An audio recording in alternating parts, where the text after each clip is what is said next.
What's this? Drew released a video that's under half an hour long? And in under a fortnight? He must be mad! It's amazing how quick you can push out a video when, the scripting alone doesn't take weeks. Now, I enjoyed the philosophy in Dungeons & Dragons series as much as you guys all seem to. Shout out to my tiny subset. But they are somewhat tangentially related to D&D, or at least the kind of D&D that I feel like most players would experience at the table. So today, I thought I would take my focus away from all the weird high concept ideas of Dungeons & Dragons and focus on, the mechanics that everyone interacts with when you sit down at a table and play a game. Everyone has been really hyped about all the new Unearthed Arcana playtests we've been getting over the past couple of months, giving us a whole bunch of new subclasses and mechanics to tinker with at our tables. But sometimes, I think that we are so focused on what could be on the horizon that we forget what is already in front of us. And that's why today I want to take a look at a couple of my favourite Unearthed Arcana subclasses that never made it to release. Unearthed Arcana, for those of you who may not know, is a series of playtest documents released by Wizards of the Coast that allows them to test new ideas, mechanics, subclasses, things like that for the game before committing to releasing them in an officially published book. A lot of ideas from these playtests are left on the cutting room floor, some of them rightfully so. But others, I think, for one reason or another, really deserve a second chance and people overlook them just because, they never made it past the playtesting stage. So today I'm going to be looking at 3 subclasses, what I like about them, what I think could be improved, and why I think they never made it to publication. The first subclass we are going to be looking at comes from the big Sorcerer Unearthed Arcana that came out in 2017. Now, there are a bunch of really great subclasses in this. There was the Stone Sorcerer, which enabled a melee-focused Sorcerer build. There was the Sea Sorcerer, which somehow was able to remain interesting and thematically distinct from the Storm Sorcerer. But the subclass that I really want to focus on today is Phoenix Sorcery. I feel like elemental sorcery is one of those really cool ideas that a lot of players, when they come to D&D, expect when they want to play a magic user.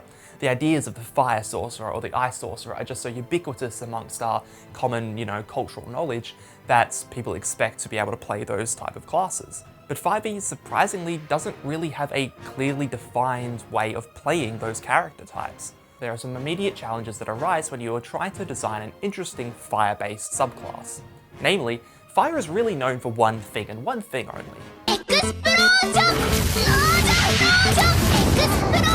Fireball! Fireball! Fireball! You could just make a sorcerer that channels the magic of the elemental plane of fire and is able to unleash it upon their foes in the ultimate destructive fireball potential. But if all your features really amount to is being able to blow up better or control flames better, then you can kind of become a one-trick pony. So the challenge when designing a 5e subclass is hitting that very important thematic note, but not making that the entire identity of the class. And that's something that I think Phoenix Sorcery does excellently. My favourite subtle examples of this are in both the quirks of the subclass, which I really love, by the way. I think that's probably the best addition they've made to the Sorcerer subclasses since, the release of the original Player's Handbook. Apart from giving them extra spells known, which, despite the fact they made clear that they're not going to be doing with Xanathars, they still keep doing in more recent Unearthed Arcanas. Make up your mind, wizards! But also what I love is that this fire-based subclass doesn't gain resistance to fire damage. And that seems super strange at first, right? Like, if you're going to be the master of this particular element, then shouldn't you be able to resist some of its effects as well? But the more you think about it, the more it actually seems to make sense for this particular subclass. I love how the flavor text and descriptions for the subclass emphasize the volatility and danger of fire, how it is a free and wild force that cannot be controlled. And should you lose control of it, will damage not only those around you, but yourself included. You are able to guide it, but fire can never be truly tamed. Think less of Daenerys walking out of the pyre unharmed, and rather like the firebenders from Avatar: The Last Airbender. Fire brings only destruction and pain. It forces those of us burdened with its care to walk a razor's edge between humanity and savagery. Eventually, we are torn apart. This way of framing elemental fire encourages a kind of reverence for the flame that I think is really nuanced and sets it apart from other attempts at this idea. Moreover, being able to bring in the Phoenix's lore allows the subclass to explore different aspects of the personification of fire that aren't as often seen, like fire being a force for renewal or healing. In my opinion, this subclass gets the thematics for the Sorcerer perfect. but unfortunately it does have its issues. This subclass stumbles in one key way, and that's that almost all of its features key off a single first level ability, its Mantle of Flame. Mantle of Flame allows you to, once per long rest, be able to enter into almost like a nova form where you're surrounded by fire. Your eyes glow and you deal extra fire damage to those around you, you deal extra fire damage with your spells and, emit bright light. All, fairly standard features for this kind of subclass. But the thing is, it's only once per long rest, which means that for a majority of your adventuring day, you're actually just going to be a normal sorcerer and you're not really doing anything that's more fiery, which is kind of the point of a fire-based subclass, to be able to use fire and blow stuff up better than anyone else. This means this subclass will really just be biding its time for the entire day for that one key battle where it can really unleash the full brunt of its magic and shine. Especially because at early levels, these features aren't exactly, long rest worthy features. But despite this, I think that the subclass has a really solid foundation and it just needs a little bit of tweaking to really let it reach its maximum potential. Nourishing Flame in particular is a fantastic feature that, really sets it apart from other fire-based subclasses. And that's why I think with just a few tweaks, we can actually make this subclass work. And so I did exactly that. Some of you may not know this, but this channel is actually only part of the content that I produce for D&D. I also have a store over on the DM's Guild where I publish content for the game as well. So in the process of writing the script, I decided to go back and actually rework the Phoenix Soul Sorcerer and bundle it in with my own homebrew Frost Heart Sorcerer in a Fire and Ice Elemental themed document. Because as I said, those are ideas that I really am surprised that 5e doesn't already have included in it that I think are really cool. In that document, I fixed a lot of the issues that I talked about in this video here today, so you can really just, apply those changes to the subclass yourself and don't need to buy it, but consider supporting me anyway. But either way, I think the Phoenix Sorcery is a really thematic subclass with some really cool ideas that just need a bit of refinement before you can bring them to your table. The second subclass that I want to look at today is the Primeval Guardian Ranger subclass from the 2017 Ranger and Rogue UA. The Primeval Guardian is kind of what you get if you mix the Druid with the Ranger, except instead of turning into a beast, you turn into this huge hulking mass of primal energy. You stomp onto the battlefield covered in vines and bark, looming over the enemy like something from a mining executive's nightmare. And if that description doesn't appeal to you, then you're probably not going to like this subclass. But also, what's wrong with you? Go cut down a forest, you heartless bastard. The subclass starts off by getting some useful nature-themed spells and summoning spells, but really the core of the class is its Guardian Soul feature. You channel primal magic into your body and become this large creature. Your movement speed is reduced by 5 feet, but in exchange you get reach, extra damage, and extra temp HP every turn. But the interesting thing about this feature is that it's not limited. This isn't something you can do only, a few times per long rest or once every short rest. You could enter this Primal Guardian form as much as you like. You could never leave it if you didn't want. Your Guardian Soul actually functions similarly to the Phoenix Sorcery's Mantle of Flame. It becomes more powerful as you level in the class. The difference is that because this feature can be used as much as you like, as it grows in power, you aren't limited to just doing all your cool things once per long rest like the Phoenix Sorcerer was. You can use your cool features whenever you want. In a way, this is really cool because it blurs the line between character and magic in a way that no other subclass really does. But this subclass actually struggles where the Phoenix Sorcerer succeeded.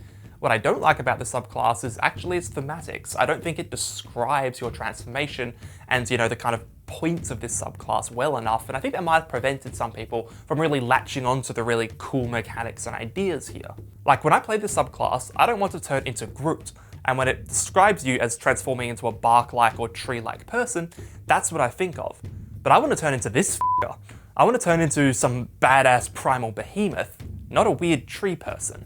But admittedly, maybe that's just me. Maybe you want to play a Groot Ranger, and you have every right to do that, but I think the thematics need to allow for both options. Much like the Artificer, it needs to emphasize the importance of reflavoring this new Guardian form to be whatever you want it to be. I want to be clear here, I'm not knocking tree people. Tree people are cool. If you want to be a tree person, be my guest. Now, I have heard some criticisms of this class saying that, it's too much like the Druid and that they just can't get behind it, but I'm like, did you guys even read the subclass? Druids don't just have a patent on anything that's nature-based transformation. When you transform into an animal, you are transforming into the animal, you get their statistics, but your Guardian Soul really just augments your normal human form. And because of that, it's a very combat and melee focused feature. As the only druid archetype that involves like transformations and melee is the Circle of the Moon, which yes, it is kind of the ubiquitous druid subclass, but it's still very, very different. But I think the real reason that this subclass never really made it into publication is because of the problems that a large creature poses in terms of game mechanics. This nifty diagram here illustrates this point, I think, pretty well. It shows how a large creature increases the radius of an aura effect that it is emanating by 30% and 50% respectively, which gives that creature an just straight up unfair advantage over any other creature using an aura. This is chiefly why races like Minotaurs and Centaurs that are historically and, logically large creatures are still medium in terms of D&D's game mechanics. The thing is, Rangers don't actually have a lot of aura-based effects. If you gave this feature to a Paladin, I'd be calling you a madman, but Rangers can't really abuse it in the same way. But what about multiclassing? What about multiclassing? That What about faint, multiclassing? annoying sound What in about distance? multiclassing? But what about multiclassing? It's something I don't give a shit about. If you're going to multiclass into this subclass just to abuse that mechanic, I'm going to shut that down, boy. I will have none of that munchkin at my table. The rest of this subclass's features are, actually pretty solid. The 7th level feature is a little bit weird because it gives you 2 sets of maximum hit points that you swap between your forms, which makes sense, but it's also just kind of weird to have variable maximum hit points. But that's not really a big deal. Unearthed Arcana is to test weird mechanics like this. This subclass is really just a tank through and through. It puts you at the front line of the battlefield, able to soak up hits with the best of them. But really, if I was going to make any changes to the subclass, they would be twofold. First of all, I would actually limit the Guardian Soul to just being like a wisdom modifier per long rest or once per short rest feature. I know that's a bit weird because I've just been talking about the benefits of how unlimited this form is, but I think from a thematic level, I like the idea of transforming into, this big primal monster as like a limited resource thing. It requires a lot of energy and you can only do it a couple of times a day. And it allows you to really lean into the idea that this form is something, grand and powerful. Plus, it does fix the issue of, always being able to be large and people multiclassing in to abuse that mechanic. You would obviously have to then retool a lot of the features of the subclass to, work around the fact you can't always be in this form, but I think if you did that, then the subclass is really cool, and I think it really is distinct from a lot of the other Ranger archetypes out there. I think maybe giving it some unarmed strikes would also be cool, because it's kind of weird to be, this thing, but then still attacking with your short swords, so. But in the end, tank and turning into a big tree person, big plus in my books. The final subclass we are going to look at is a little less magically inclined. It's the College of Satire Bard from the kits of old Unearthed Arcana way back in 2016. Damn, that was 4 years ago. This release had a whole bunch of really cool subclasses in it, all of which that ended up making it to official publication in Xanathar's Guide to Everything, all except for the College of Satire. But why is that? Well, from what I can tell from Wizard's statements, the College of Swords, which also came out in this document, just rated a lot higher than the College of Satire did. And admittedly, the College of Satire had a little bit more work that needed to be done on it before it was released. People were also asking for like a better melee bard because they weren't really happy with Valor Bard, but if you're not happy with Valor Bard, you just misunderstand Valor Bard. Though it would be nice to get your armor proficiencies at level 1. Subclass design. I'm gonna write that down. The College of Satire is the Jester. All of this huge amount of flavor text is really just to say that this college is the comedian, the trickster, the Shakespearean fool. While often bumbling and unassuming, behind that facade, there is a devious and thieving mind. This subclass is designed to be a bit of a mix between the bard and the rogue, hence why they get thieves tools and sleight of hand proficiency at 3rd level. But it's their second 3rd level feature that caused the most controversy. Tumbling Fool. As a bonus action, you can take both the dash and disengage actions at the same time. You also gain a climbing speed and take half damage from falling damage. This makes this feature better than the rogue's cunning action, minus the hide action, but also a better climber than the rogue's second story work feature. And a lot of people rightfully called BS on this feature when it was released. And on paper, it really does look unfair and broken. But when you think about it, the bard doesn't really have a lot of ways to abuse this feature like the rogue does the cunning action. The best part about cunning action is being able to hide and helping ensure the rogue gets its sneak attack damage. But the College of Satire Bard isn't a combat or melee focused subclass. It can't benefit from its tumbling full features in the same way that the rogue can. Really, it would just allow them to get the f away from combat as fast as possible. And I told you I don't give a about multi-classing. But look, maybe I'm just being swayed by the fact that this feature pretty much allows this bard to do everything I could potentially want this bard to do. Like running up walls and doing flips and just like mockingly dancing around enemies before running away. It's pretty much everything I could want. And that really sums up what this subclass is. Just pure memeing fun. But I do have to admit that even with the bard's limited usefulness of their tumbling full feature, it is still probably erring on the side of too powerful. So if I was to fix this feature, I would bring it into alignment with the rest of the bard subclasses and make it cost a bardic inspiration to use. And then maybe they could roll the dice and add it to like an acrobatics check or an attack roll AC or something. That way the feature's useful, but not spammable. Fool's Insight is an interesting feature, and it does make sense for a bard that's all about like subtle social manipulation and such, but it is still a little bit weird for the subclass to be able to actually read other creatures' minds, especially like probing deeper. But the real issue I've got with this feature is that it codifies in its text that the other creature, when it succeeds against its saving throw, has to f up in some way. It explicitly calls out farting as an option, which on one hand is obviously like hilarious and fits the subclass's thematics quite well, but on the other hand, it can cause problems. This kind of power in the hands of a player, I mean to control the NPCs in the DM's world, is kind of antithetical to the player-DM dynamic that D&D is based on. And I'm not saying that players shouldn't have any input on the NPCs and characters in the world at all, definitely not. In fact, I really like systems like Fate, which, you know, blurs the line between the DM and the players, and it's much more of a joint storytelling process. But D&D isn't that. There is a role that the GM plays, and that is the NPCs. Systems like Fate that, you know, give players control over the story and the world are explicitly designed around that. Imagine you're facing off against the big bad evil guy of your campaign, and then he farts. It undercuts any kind of tension and drama in the scene, which again is fine for some campaigns. If you're playing, you know, a comedy-based campaign or a campaign which does allow the players to, you know, interact with the world and engage with the NPCs in a more direct way, then by all means this feature sits perfectly fine there. But for most D&D campaigns, this isn't the way it's going to run, and it is going to create player and DM tension, which is the last thing you want. I would rework this feature, maybe into something that uses like Tasha's hideous laughter, or maybe buffs vicious mockery in some way to sort of go along with the, you know, scathing insults idea that is tied in with the fool or the jester. But if you really want to use this feature as it currently stands, I would do so with extreme meme caution. Fool's Luck at 14th level is another decent ability, but it's ruined by the fact that the DM can use your own benefit against you later on, likely at an even more critical time, which makes sense for the thematics of the class, but doesn't really lead to a satisfying gameplay experience. I'm okay with features that are risk-reward, like you get a benefit now, only to, you know, risk a worse punishment later on for it, but generally that is used to balance a feature that could otherwise be abused. If this feature didn't cost a bardic inspiration die as well, then I might be more forgiving on it. In fact, that's probably the change I would make. The problem is that the punishments are so severe and, paradoxically, too out of your control.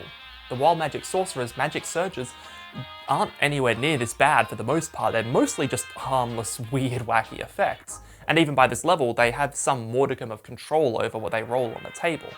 But here, your DM can use this feature to royally screw you over. And your DM may not do that, but giving the DM the power to with the player's roll in the same way that the player was given the ability to with the DM's roll is a dangerous precedent. Maybe changing this feature so that instead of, you know, subtracting it from your roll, instead something, you know, farcically comedic happens. Really, there's a whole bunch of things you can do, but it just requires a lot of understanding between the player and the DM that is hard to codify into a feature itself. The subclass fits into a specific but potentially very fun niche, and if you want to play it, I recommend sitting down with your DM and having a discussion about what each of you can and can't get away with regards to the class, and also, you know, whether or not this kind of subclass fits with the tone of the campaign. So while I really like this subclass, I can see why Wizards left it on the cutting room floor. It takes a lot of effort in order to make this work at the table. So those are 3 of my favourite Unearthed Arcana subclasses. Do you guys agree with me and think that they are awesome and should have made it into publication? Or do you disagree with me and think that I've glanced over some other really cool options that I should maybe explore in the future? Let me know in the comments down below, or jump over onto my Discord and share your thoughts over there. If you like this video and want me to do more, make sure to give it a like, and hell, even if you disagree with me and everything that I've said in this video, still dislike it because YouTube engagement. This video was a nice change of pace for me. Don't worry, I've still got some pretty big projects in the pipeline that I think you guys are really going to like, but we'll get to those in the future. If you want to support me, don't forget to subscribe and click the bell icon. Head over to the DMs Guild and maybe check out my Sorcery of Frost and Flame or any of my other DMs Guild releases that I've put out. You can also head over to my Patreon where you get access to scripts for these videos early, you can be a part of my playtesting and design process for all of my homebrew content, and get access to all sorts of little exclusives. Thank you to my current patrons, Brick, Ashley and Susie, for continuing to support me. I'll be back in a couple of weeks with a new video, but until then, thank you very much for staying here at the Dungeon Inn.